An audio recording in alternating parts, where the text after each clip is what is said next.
Once again, greetings in the name of Jesus. We are back in our series in Malachi chapter 2.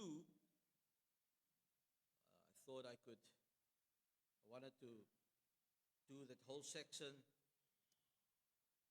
up until verse 9, but I'm going to have to do it in two parts.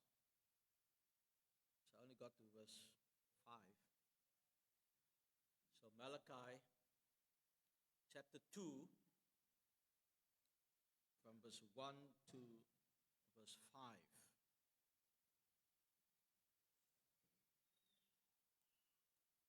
If you are there, you can say amen.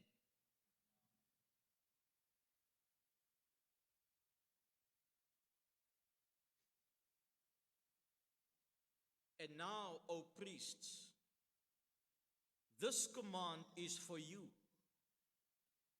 If you will not listen, if you will not take it to heart, to give honor to my name, says the Lord of hosts, then I will send the curse upon you, and I will curse your blessings.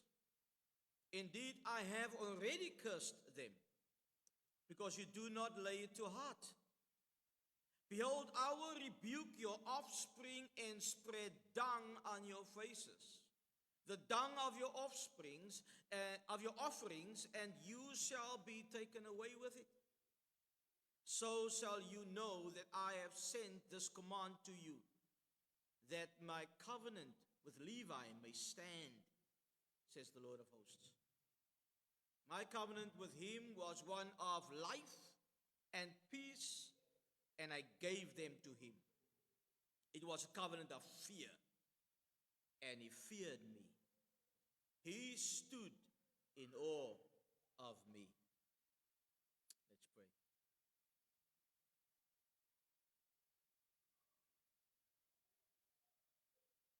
Father, help us. Grant us your grace.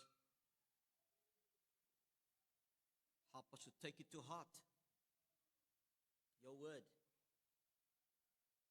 Please, Lord. Open our ears. Open our hearts. Humble us. May we be receptive to your word. May we not just be hearers, but doers. Transform us, change us. Let your Spirit have his way. In Jesus' name. Amen. The Apostle John, while in prison on the Isle of Patmos, receives a divine revelation. He sees the glorified Christ, Jesus, the Son of God, who is the head of the church. He sees him walking between 7 lampstands. And in his right hand, he holds 7 stars. You've probably read this already. I want you to just turn with me to Revelation chapter 1 quickly. I want you just to see what John is describing as he describes Jesus, the Son of God, the risen one, the glorified one, in Revelation chapter 1. Please turn there quickly. I'm just going to read the description that he gives to Jesus Christ, the glorified Christ, as he walks between the lampstands. From verse 14. Here's his description of Christ. The hair of his head were white, like white wool, like snow. His eyes were like a flame of fire. His feet were like burnished bronze, refined in a furnace. And his voice was like the roar of many waters. In his right hand he held 7 stars. From his mouth came a sharp, 2-edged sword. And his face was like the sun shining in full strength. When I saw him, I fell at his feet as though dead. Seeing the risen, glorified Christ was more than just an awe-inspiring experience. It was terrifying. So terrifying that John fell at his feet like a dead man. It was this glorified Jesus whose voice was like the roar of many waters, and from whose mouth came a two-edged sword, a sharp two-edged sword. This is the one who explained to John the vision that John is seeing. The 7 stars, Jesus explains to him in Revelation 1 verse 20, he says, the 7 stars are the angels of the 7 churches. And the 7 lampstands are the 7 churches. Now we know that the word angel here means messenger, which refers to the pastor of the church. It's not a special title that somehow lifts up the pastor to the status of an angel. That's not the point here. It simply means that the pastor is the one who delivers God's word to the people. That's it. He's a messenger. I know some people, some pastors call themselves angels these days. So in Revelation 2 verse 1, we read Jesus saying to the angel of the church in Ephesus, right? So he's saying to the pastor of the church in Ephesus, right? The words of him who holds the 7 stars in his right hand, who walks among the 7 golden lampstands. I know your works. Please notice, Jesus holds the 7 stars in his right hand. He's talking about who? The angels, the pastors. And that's a huge comfort, especially to me. The chief shepherd of the church holds the under shepherd of this church in his right hand. It tells me that he comforts me, he protects me, and he's ready to defend me, and he upholds me, and he vindicates me, and when the enemy comes against me, he keeps evil from me. He's a shield and a fortress. He's my very present time in times of trouble, a help in times of trouble. All of those are great things. But it's not just a comfort, it's also a call to walk worthy of his name. It tells me that he knows my every move. He knows my walk and my talk. He doesn't just know me when I stand here and talk. He knows me when I'm at home and talk. He knows everything about me. He knows every desire that comes up in my heart. He knows the sin that so easily beset me. He says to the angel, the pastor, he says to him first, I know your works. His blessing is not the only comfort that comes from his right hand. David says in Psalm 23, your rod and your staff, they comfort me. Hebrews 12:6 says, for the Lord disciplines the one he loves and chastises every son whom he receives. Now, if you're still in Revelation, jump to verse 5. If you're in Revelation chapter 2, just jump to verse 5 quickly and see the warning from the glorified Christ to the messenger. I didn't forget that we're in Malachi, don't worry. I want you to see something here. It's a warning that the messenger, that the glorified Christ, this one who just shocked John, that he fell to the ground like a dead man. This one when he speaks, sounds like streams of rushing water. Out of his mouth, it looks like a two-edged sword that comes out of him. This one is speaking. He's giving a warning. Verse 5. Remember therefore, who is he speaking to? Who is it going to? To the angel of the church. First, he's addressing the pastor. Remember therefore, from where you have fallen. Repent and do the works you did at first. If not, I will come to you and remove your lampstand from its place, unless you repent. Now, of course, this is not just for the pastor of the church. The pastor of the church is to instruct the entire church according to what Christ is saying. But it's definitely first for him. The instruction, it's clear. Look at the godly standard, where you have fallen from. Repent and aim to please God. If you don't do it, I'm closing down the church. The lampstands, Jesus says, is the church. If you don't repent, I'm closing it down. What does it mean? He will remove the blessing of his presence. I mean, why would he be part of something that is not really about him? We can't just come and do our own thing, how we would like to do it, and then still call it church. Church means called out assembly. Called out for who? Called out for him.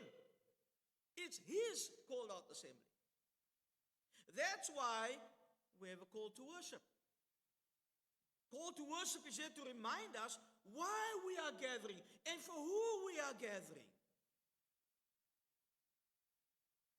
I want us to see that the last book of the Old Testament, Malachi, and the last book of the New Testament speaks the same language. Got the same warning. God remains serious about the honor of his name. Beloved, the book of Malachi can be summed up in 3 words. Stop offending God. Stop offending God. In other words, stop provoking God. Stop making him angry. Or like the old people would say, stop playing church. You know what that means? You come to church because it's what you do on a Sunday morning. Go through the motions. You're not really paying attention. You sing along, drag yourself through the rest of it. You know it's scripture reading, it's going to pray long, especially that corporate prayer. You just go, there's no really, you don't really pay the attention to give God your best worship. You didn't really come to get instruction from God's word so that you can apply it to your life, repent and change. In fact, next Sunday, you're going to come in the same way you did every Sunday before. Nothing has changed. And if nothing is changing, it means you're playing church. Remember, I said this is for me first. I know I'm repeating myself. But we need to ask ourselves the question. We need to be honest with ourselves. Did I come here this morning to meet with God? Or did I just come because that's what I do on a Sunday? Did I prepare my heart? Did I come ready to listen, to repent, to obey, and to worship? Am I just sitting here, singing words with my mouth, while my heart is far from the Lord? Church, one practical way we honor God is by preparing our hearts for the gathering before we even get here. We pray before we even come. I mean, you know I'm preaching through Malachi, so read Malachi before you even get here. Come early enough so that you can ready your heart for worship and not be distracted. Teach your children that Sunday worship is not casual. It's not common. It's not playtime. And it's definitely not optional. It is the gathering of God's people for God. We're coming here for God. It's reverent worship of God. Malachi's message is God's call to all of us to stop playing church, to stop offending God. Look at those first two verses there in our passage. And now, O priests, this command is for you. If you will not listen, if you will not take it to heart, to give honor to my name, says the Lord of hosts, then I will send the curse upon you, and I will curse your blessings. Indeed, I have already cursed them, because you do not lay it to heart. Now the priests had a dual role. They were the representatives of the people before God, represented the people before God, and they were to teach God's statutes to the people of God. I mentioned it last time. The priests were the mediators between God and his people. It was their responsibility to teach and show Israel how to honor God. They were to teach them to fear, the fear of God. How do they teach them the fear of God? They teach them how to walk according to all that God commanded. But if the priests are not taking God's commands seriously, why would the people do that? If the glory and honor of God's name is not high on the agenda of the leaders, why would it be important to those whom they are leading? It wouldn't make sense. Huh? It wouldn't make sense. It's the same with us. If the church and the gathering of saints is not important to me as a parent, it won't be important to my kids.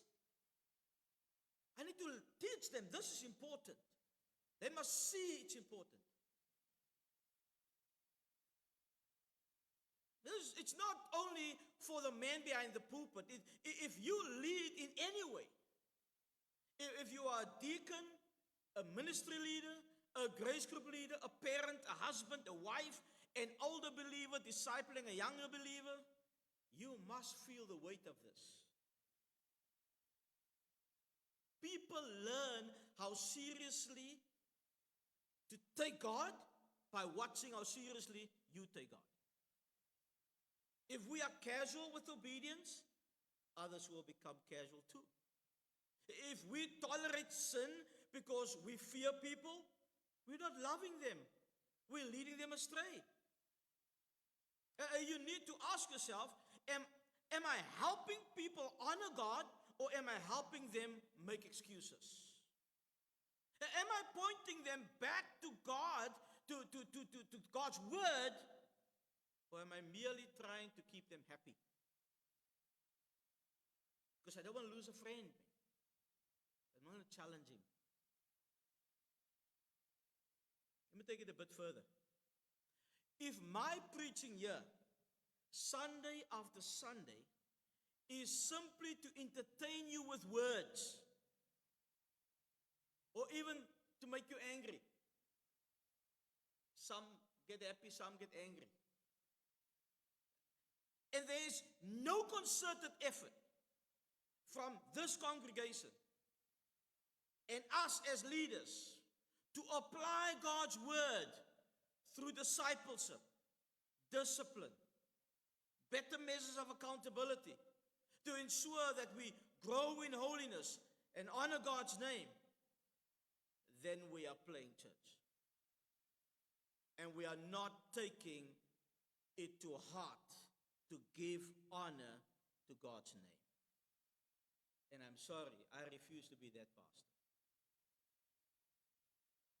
Listen, church, as your pastor, I need you to help me to be faithful when it comes to those things. You need to hold me accountable. Don't expect me to entertain you while your soul is drifting. Don't expect me to comfort you in sin when you just want what you need. When what you need is correction. Don't ask the church to lower the standard of God's word so your disobedience might feel comfortable to you.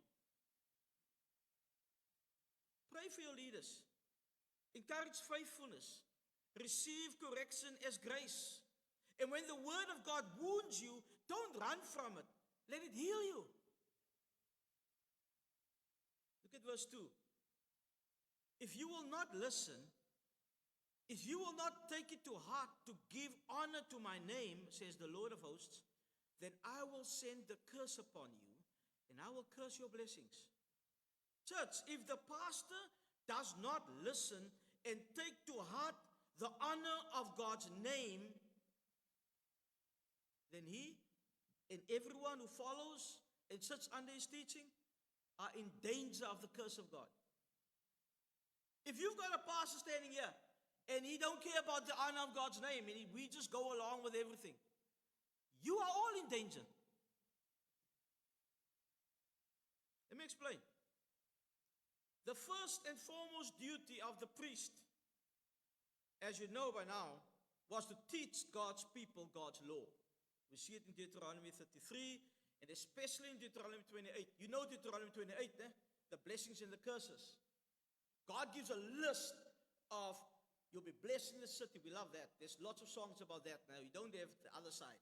You have the songs about, I'm blessed in the city, I'm blessed in the field, but you don't get, I'm cursed. You don't get that part. It's left. But these priests were to teach the people about what the laws are so that they can remain blessed in the city, blessed in the field. Huh? Blessed when you come and when you go, so that the curse don't overtake them. So their very existence, the existence of the priests, was a blessing to God's people.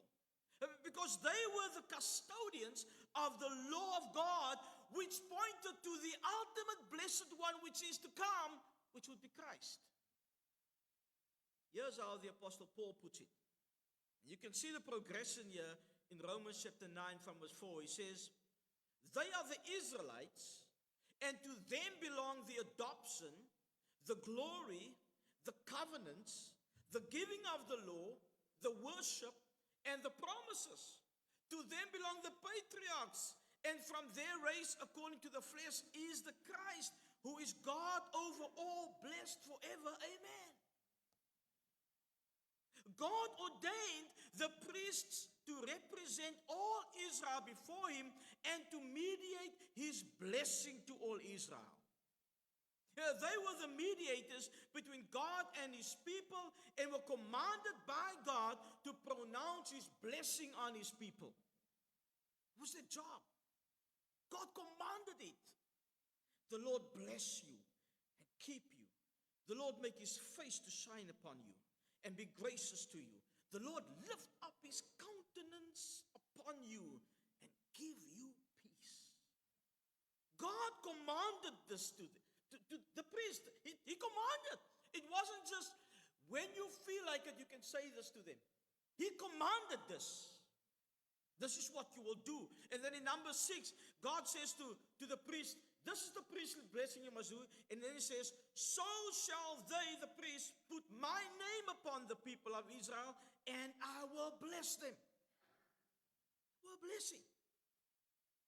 But now, God is saying to the priests in Malachi, I will curse your blessings because you do not lay it to heart to give honor to my name. Beloved, can you imagine being an Israelite, coming up to the house of the Lord just the way you want? We've been doing this for years.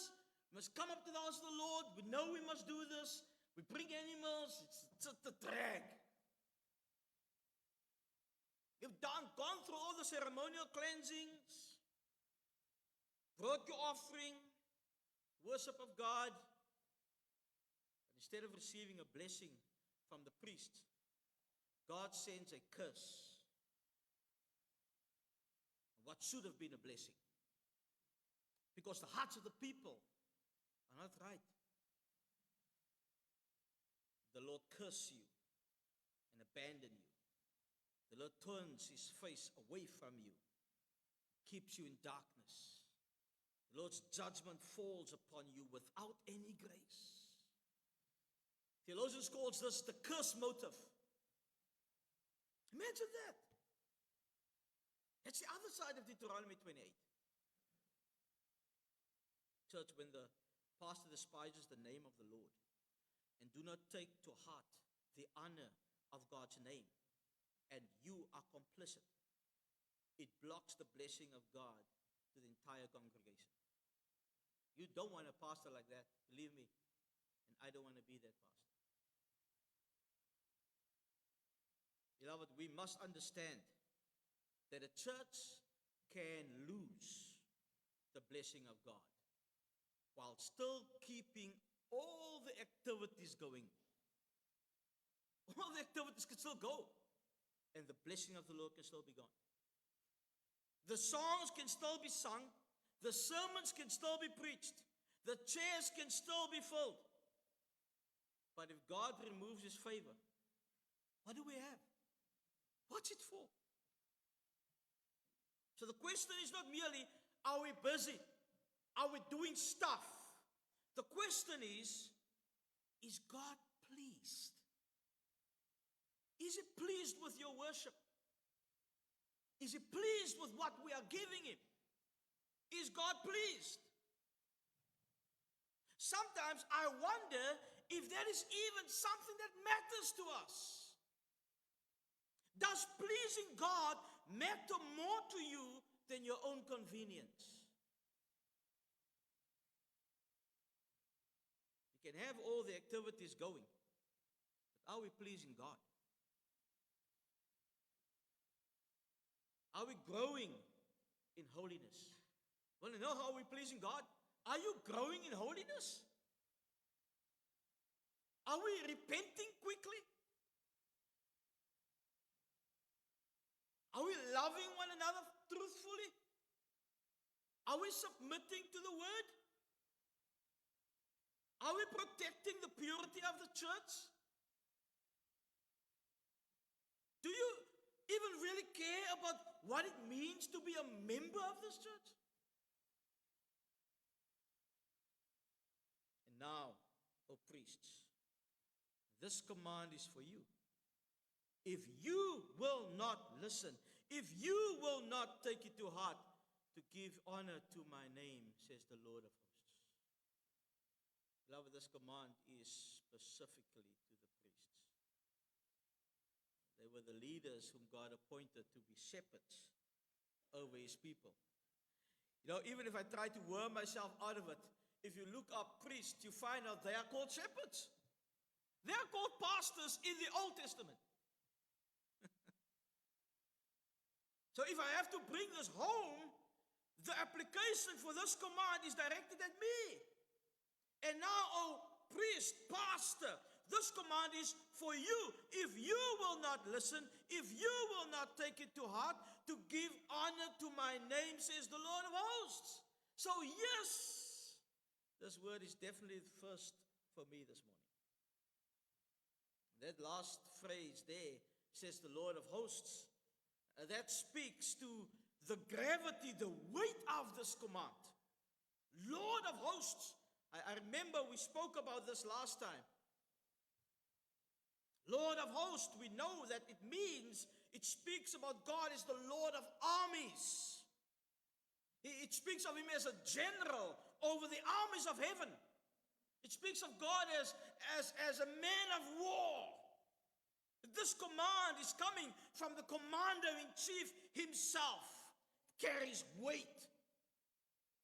Now, O priests, shepherds, pastor, this command is for you. If you will not listen, if you will not take it to heart to give honor to my name, says the Lord of hosts, then I will send the curse upon you, and I will curse your blessings. Believe me, church, when God speaks to you like this, you better sit up and listen and obey. You better sit up, listen, and obey. Now, we've already seen in chapter 1 how the priests despised God's name. They allowed the people to offer blind, sick, and lame animals in sacrifice to God. Because of the priests, the people of God were bringing unworthy, dishonorable worship to God. They gave to God what they would not even give to their own governor. They wouldn't even give the same respect, the same worthiness, the same zeal and energy to their own bosses. But they gave that to God. They gave less to God. They did not honor God as Father, neither did they fear Him as Master. And because they did not fear Him and honor Him, they treated the worship He commanded as common. They had no real investment in the worship of God. Their actions showed that they did not think of God as worthy of their best. They did not guard their steps as they came up to the house of the Lord. Their hearts were not prepared or consecrated to meet with God at the gathering of His people. They didn't come to God to give their attention, to give their energy, to humble themselves, to humbly submit themselves under the preaching of His word. They find the constant gatherings of God's people, which is meant for the honoring of God's name and for the sanctification of their own souls. They found it a weariness. Again? We must meet again. Chapter 1 verse 13 says, they snort at it. Again? Not again. I've got better things to do. They had no intention to stay committed to the covenant they made to God and His people. And the priests, the shepherds, just let them get away with it. That was a problem. Now, I made a reference here to Shiloh. Now, Jeremiah 7, the people sinned the same way. Jeremiah 7, God says, I'm tired of the trampling of my courts. He says, I'm going to do to you what I did in Shiloh. Now, what happened in Shiloh is Eli in 1 Samuel. Eli was the priest with his sons. He allowed his sons to corrupt the worship of God. They took the best part of the worship of the sacrifice for themselves. They slept with a woman at the gate. They did all these corrupt things, and they just allowed the people to sin like that. And Eli allowed all those things to happen. What did Eli do? Eli confronted his children, told them, stop doing this, stop doing this. But he never did anything about it. He only spoke about it. There was no corrective action for what he did. What happened to Eli at Shiloh? You know what happened? His sons died, and he died, and Ichabod was written over the temple. God's presence was removed from that place. What Jesus said, I'll remove your lampstand. I don't want to be Eli. Beloved, God takes the honor of His name very seriously. We exist to make His name great among the nations. We exist to make His name great here in this community. The church, this church, Reformed Community Church, exists for the glory and honor of Jesus Christ. If this church is to be blessed of God, it's for the exaltation of Christ alone. Not for our fame, not for us. It's for Him. Look at verse 3. Behold, I will rebuke your offspring and spread dung on your faces. the dung of your offerings, and you shall be taken away with it. God is saying these things. Now, before you get all grossed out, I know, it's gross, isn't it? For those of you who don't know what dung is, do you know what dung is? Popo. Popo. Feces. It sounds like a very severe form of humiliation. But it's actually not meant to be a picture of humiliation. It's much worse than that. Someone who's humiliated can still be restored. But that's not the picture here. When an animal was sacrificed, the intestines with the dung would be removed and cast away outside the temple as unclean and useless. The spread of dung on the priests' faces would be God despising the priests and showing his rejection and removal of them from their service as priests. This is God removing these men from the office of priest and declaring them as useless to the holy calling of the priesthood. Church, by God's grace, I don't ever want to be like one of these priests.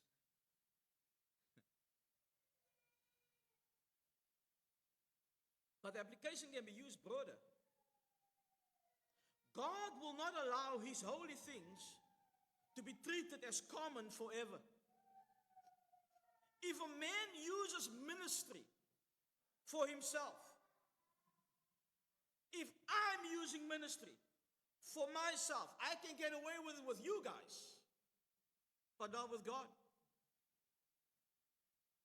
If a man uses ministry for himself, God will remove him. If a church uses worship for itself, God will remove the lampstand. He will remove the lampstand. So, beloved, let us not play with holy things. Let's not play with holy things.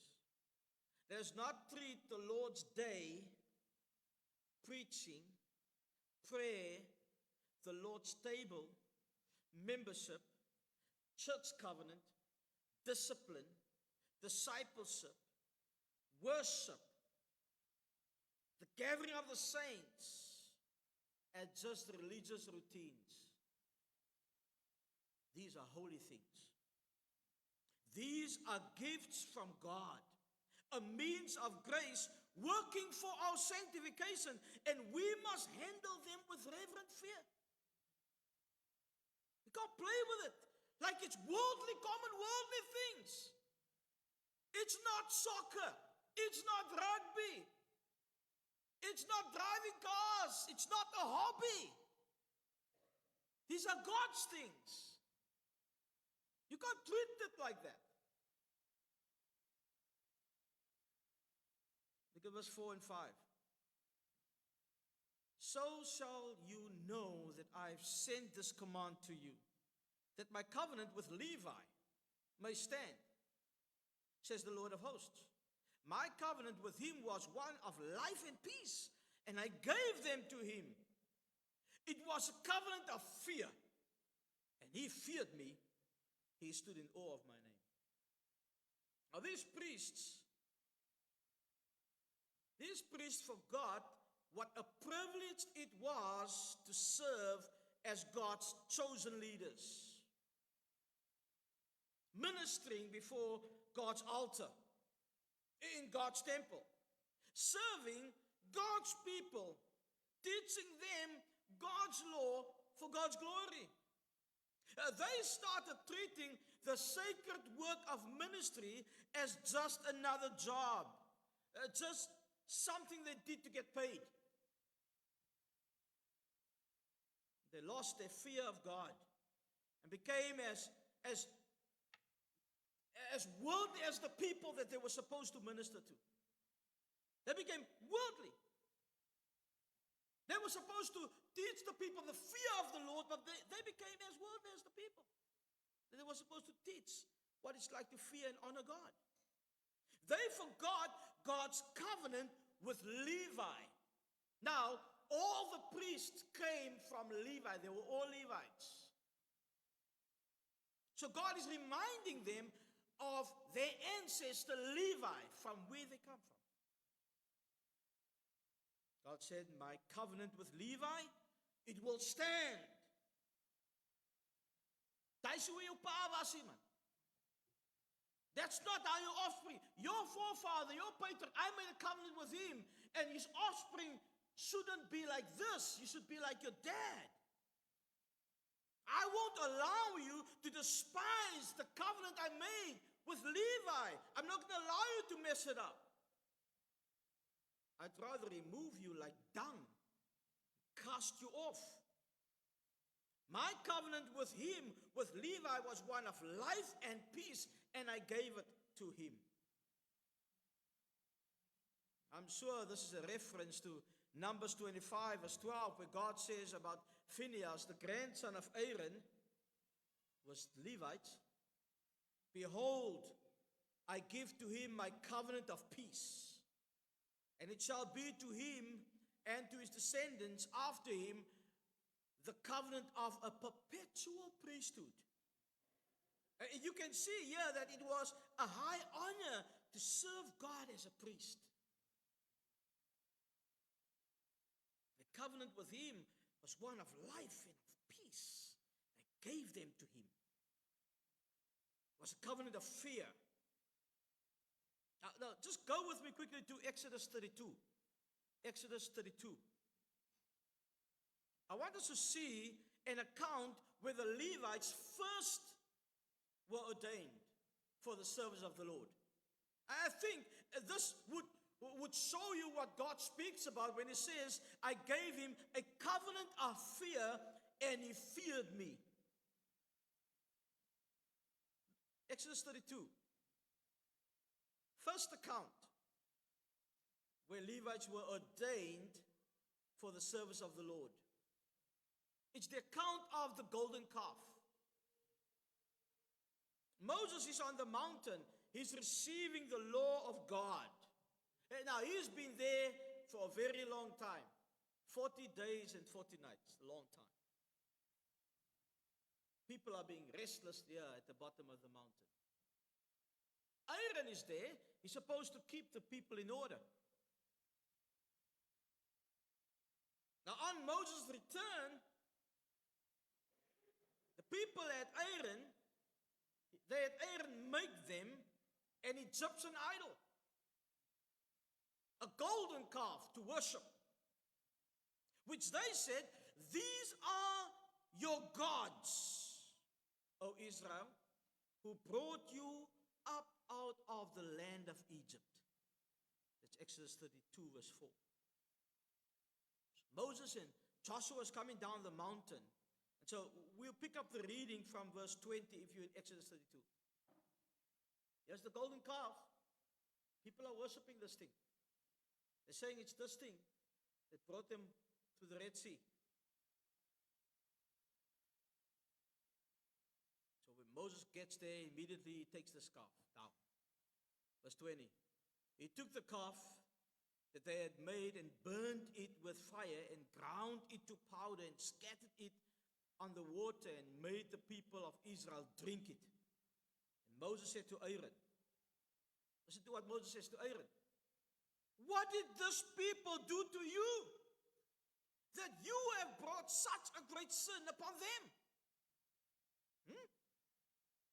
Now I think we can all recognize that what Aaron and the people did was a great sin against God, right?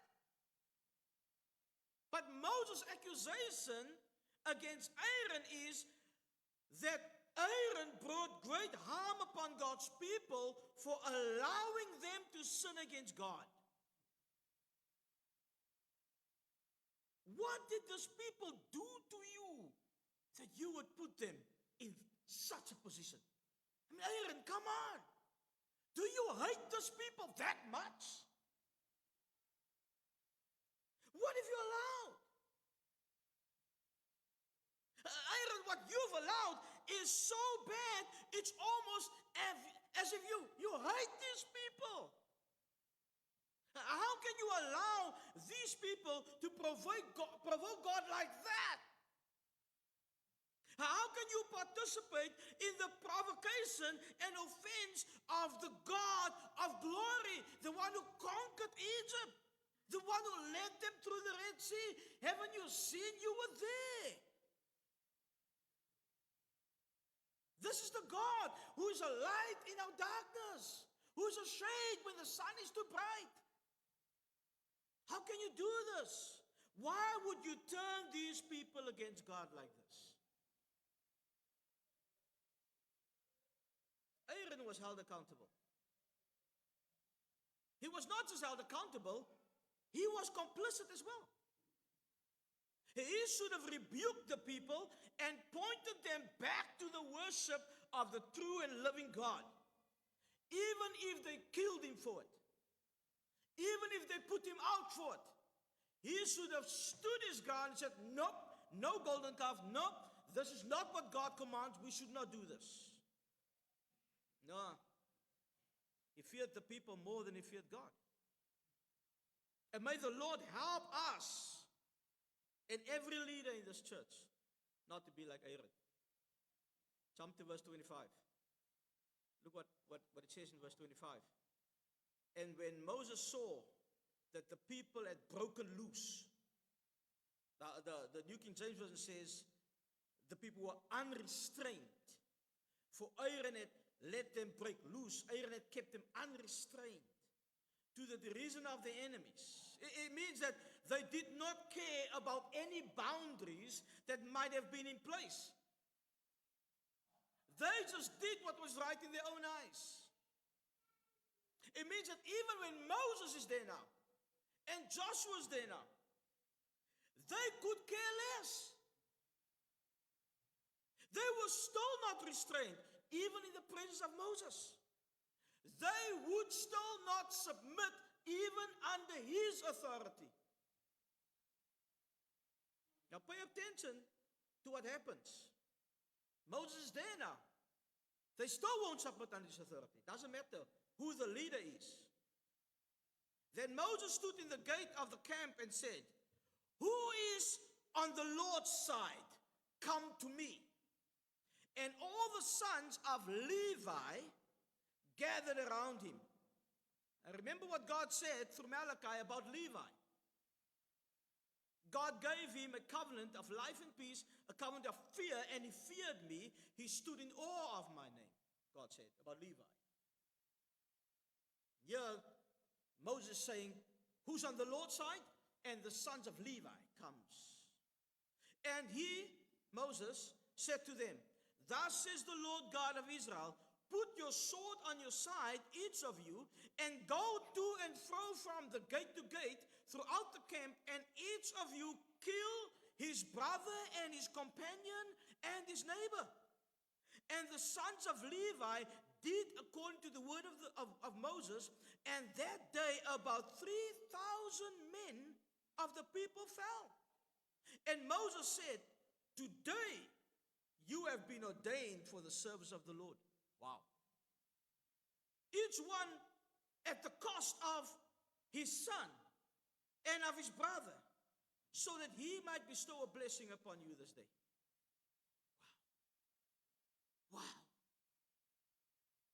Now there's no doubt that these Levites, that they feared and honored God more than they did people, even more than they did their own families. They understood the worthiness and holiness of the God who made them, who called them. This glorious God. They understood he alone is worthy. He's holy. He's holy. Beloved, there comes a time when the church needs to stand against those who continues to act in disobedience against God. We cannot allow members of our church to build golden calves. It is our duty to point them back to the worship of the true and living God. And if they continue without restraint, that's why there's church discipline. That's why there's church discipline. The church will have to stand with God and say, this is what the Bible says, this is what the scripture says, this is what you are against this. Are you for God or are you against God? So here's the question for everyone this morning. Whose side are you on? Not with your mouth only. Not with your membership only. Not with your Sunday attendance only, but with your life. Are you on the Lord's side when His words correct you? Are you on the Lord's side when obedience cost you your comfort? Are you on the Lord's side when faithfulness means disappointing people? Are you on the Lord's side when repentance means real change? When you actually have to change your ways. Let's go back to Malachi. I'm concluding. Verse 4 and 5. Again it says, so shall you know that I have sent this command to you, that my covenant with Levi may stand, says the Lord of hosts. My covenant with him was one of life and peace, and I gave them to him. It was a covenant of fear, and he feared me. He stood in awe of my name. Reformed Community Church, we must feel the weight of this passage. God is to be feared. God is holy. His name must be honored. God will not be mocked by our careless worship. He will not let His worship be treated as common. He will not let His people be led into sin without holding leaders accountable. And if we are really honest, this passage exposes all of us. It exposes me as a pastor first. It exposes every leader. It exposes every parent. It exposes every member. It exposes every one of us who has ever come before God casually, worshipped half-heartedly, ignored His word, feared people more than Him, or treated disobedience or obedience as an optional extra. We are all guilty. But where do we go with our guilt? What do we do with it? Do we run from God? Do we run from His church? No, we run to Christ. We run to Christ. We behold Him, we look at Him. Because here's the good news.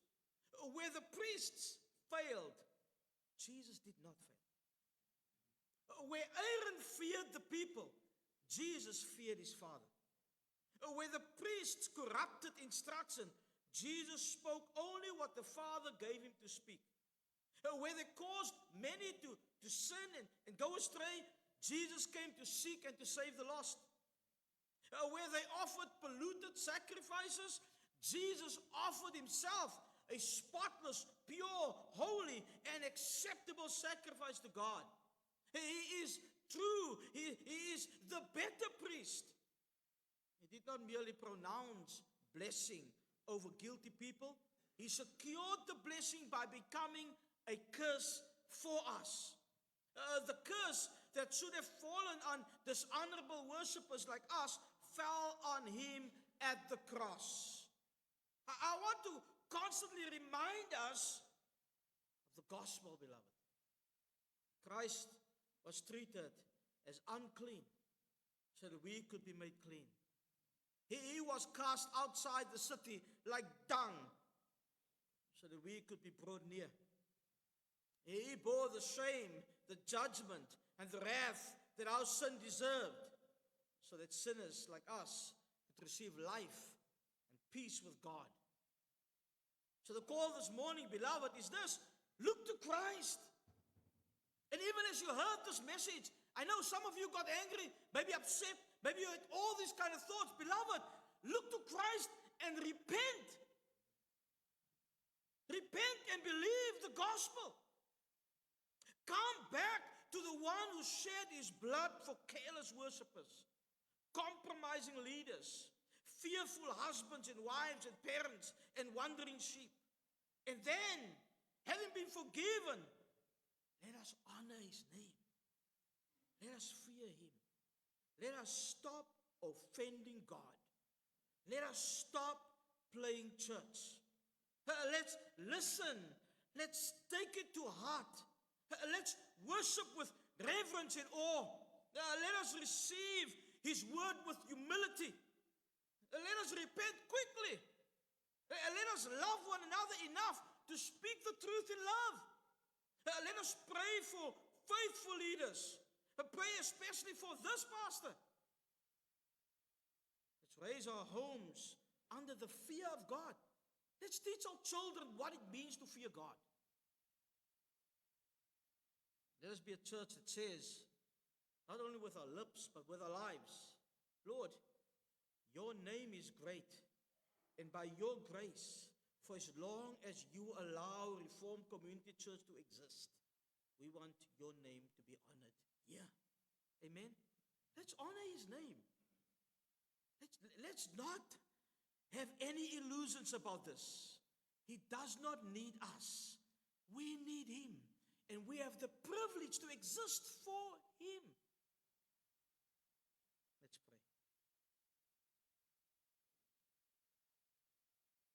All glory, all honor belongs to you, O God. Oh, that we would see you, that we might disappear in the light of your glory, O God. Be exalted. In Jesus' name. Amen. Let's stand as we sing our closing hymn.